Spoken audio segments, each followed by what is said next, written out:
One of my biggest fears in life is no longer being around for Cruz.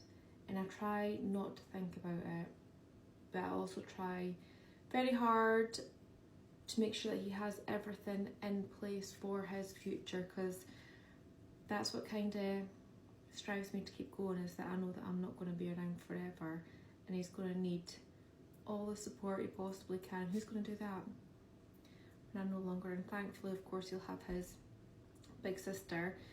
But yeah, I just dread to think that no one will ever love and advocate and go to town as much for him as what I do. Now, I was tidying the top of my fridge there, and I've been in touch with a carer centre before, like my local carer support centre, and I totally forgot that they gave me some paperwork to fill out, one of them being an emergency plan. And when I was looking at it, I was like, oh my god, I totally forgot to fill that out like ages ago, because you get inundated with like forms and referrals and whatever when you're a SEND parent or a carer. And I thought, I need to actually sit and fill this out.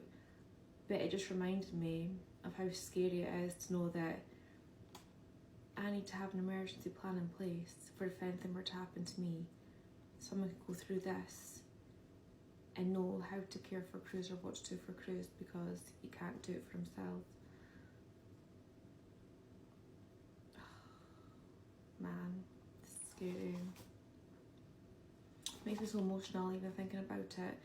If you are a carer and you haven't been in touch with a local carer support centre, I recommend that you do, or have some sort of emergency plan for if anything were to happen, then someone can read through this quickly and know what they should do in the event of emergency. There is also an emergency card application for carers. So basically, you can fill in another application form which allows you to have an emergency card that you can carry around with you at all times should you need it, whether you're out in the car or travelling or just even out at the shops and something, God forbid, anything happens, you'll have that card, and that'll basically have the emergency contact details on it, and maybe even a little bit of information about your child and what to do in that emergency situation. So if you are a SEND parent or a carer and haven't looked into these things before,